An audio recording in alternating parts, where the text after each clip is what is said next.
Viewer beware.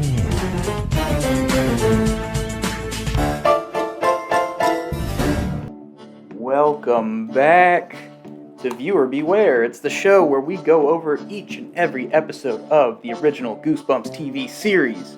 And today, we have a very, very special episode because it stars the one, the only Hollywood heartthrob hunk, Ryan Gosling, literally me.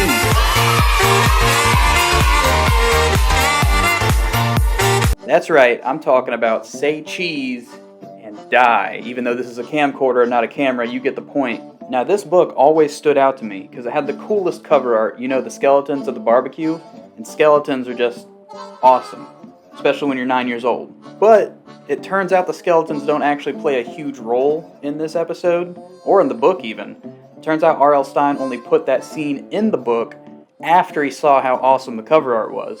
Despite the lack of skeletons, Say Cheese and Die still has a lot of cool concepts going on. We have tense traffic, missing persons investigators, and a creepy stalker going after Ryan Gosling. Now, without further ado, let's roll that beautiful, creepy footage. We open to a young Ryan Gosling and friends staring at an abandoned factory. Suddenly coming out of the door is a gray-haired vagrant the kids call Spidey, and they just roast him to death. With those long legs, he does look like a spider. And just as creepy. I hear he sleeps in there. Yeah, I heard that too. Seizing the opportunity of the squatter leaving his post, the kids go into his house to dig through his stuff. They discover a bulky-looking camera, and as all kids do, decide to test it out. Bird starts juggling for his picture because the best pose for a still image is something with a lot of action and movement. But after Ryan Gosling takes the picture, Bird takes a nosedive off the scaffolding and the kids scamper away, but not before being cut off by Spidey.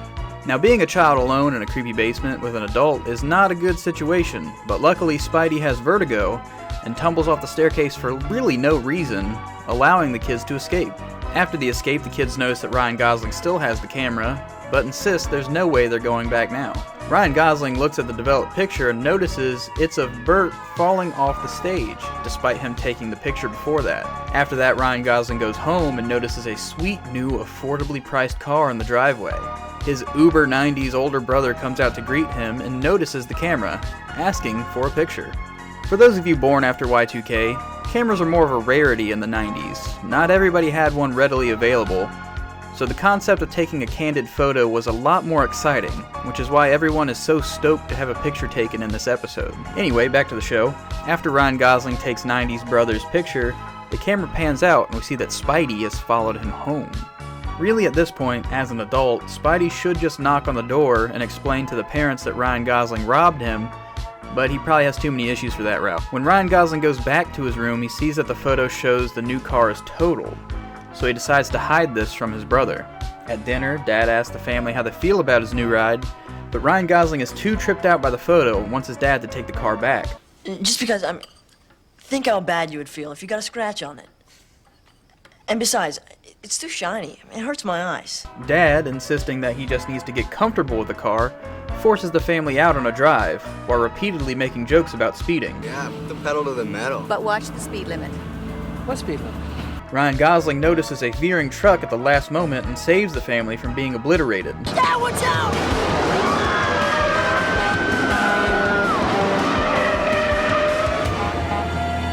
That following night, he has a nightmare that he's at a family barbecue. Haven't we all? But in this nightmare, he takes their photo with the camera, and the photo shows them all as skeletons, similar to the cover art for the book. The next day, Ryan Gosling is walking down the street with Bird, explaining the weird premonitions when a couple of guys who were up to no good started making trouble in the neighborhood. They took one little picture, and Ryan got scared and said, Don't do it! What? Well, because your face is gonna break the camera. So he snatches up the camera and runs back to Bel Air, if Bel Air is just his friend Sherry's house. However, as soon as they show up in her backyard, she demands a picture. Now, Ryan Gosling was adamant that the bullies didn't take their picture, but pretty easily caves and takes one of his friend. Is he a sociopath? Probably, but let's move on. After taking the picture, they notice that Sherry doesn't show up in the developed photo, and she wants to try again. Just really double dipping on the dangerous behavior. But before she can be double doomed, 90's older brother pops into the frame and lets Ryan know that Dad has finally totaled the car. Later that night, the police show up and ask Ryan Gosling if he knows anything about Sherry, who has gone missing. He stumbles around trying to explain the situation, but inadvertently incriminates himself. I mean that I knew something must have happened to her. Oh, how'd you know that? Well, because you guys are here. Could he have really murdered Sherry and made up the whole camera story? Probably, but let's move on. The next day, Bird is trying to tell Ryan Gosling to just ditch the camera, but Ryan is too concerned that someone might use it to take a picture. Let us rewind back to him willingly taking the photo of Sherry. This was clearly premeditated attempted murder via camera. Ultimately, Ryan Gosling decides that they need to take the camera back to where they found it, but Bird chickens out and leaves. After arriving at the factory, Ryan bumps into Sherry, who says she doesn't know where she's been for the past few hours, and Ryan deduces that tearing up the photo earlier must have brought her back. Sherry says that Bird told her that Ryan Gosling was taking the camera back, and she couldn't let him do it alone. But the way she says it seems really doubtful. I'm gonna bring it back. Yeah, I know. Bert told me. I couldn't let you do it by yourself. Thanks. Right? Like, doesn't that sound suspicious? Well, anyway, the two break into Spidey's home once again, and he immediately catches them, just to ramble off some superstitions about photography. Primitive tribes fear the camera. They believe that if it takes their picture, it will steal their soul. This camera is far worse. Far worse. Far worse. Did he really say that 3 times, or are the kids just tweaking? Ryan Gosling cuts him off to let him know they were just giving it back, and he hands the camera over to him. Spidey takes a moment to reveal the camera was his invention, but discovering that the future it predicts is always a disaster, he hid it away.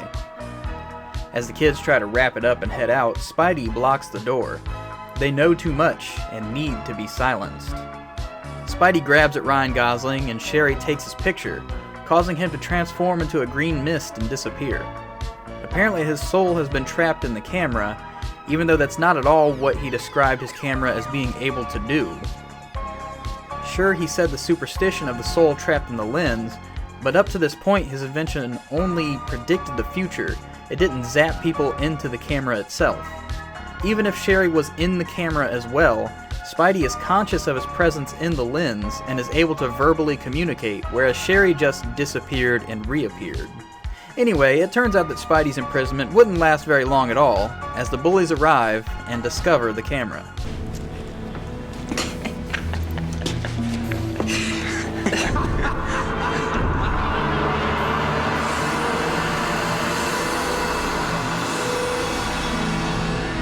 Oh yes, very nice.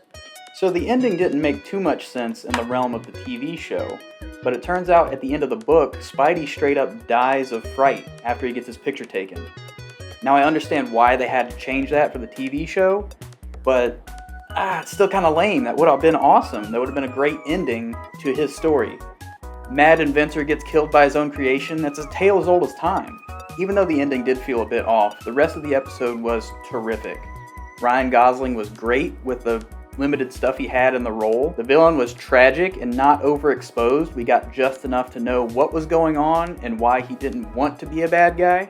The traffic scene was tense as hell even. And the camera wasn't overused. It was used just enough to show how deadly it was without getting into the realm of being goofy, which is kind of what we get into in the sequel, which we'll cover later on. Overall, fantastic episode, a must-watch of the series. Go out and watch it right now, it's great. That's why I'm giving it 5 bumps out of 5 gooses. The highest honor I can bestow.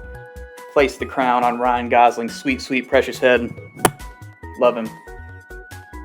But I love you too, if you just stick around and subscribe and watch and have some fun. We'll do some more stuff. I'm probably going to try and do more of these. I do kind of sprinkle in some video game stuff, but these kind of get more traction than anything else, so why not just put more attention on it? So, I'll catch you guys on the next one on Viewer Beware.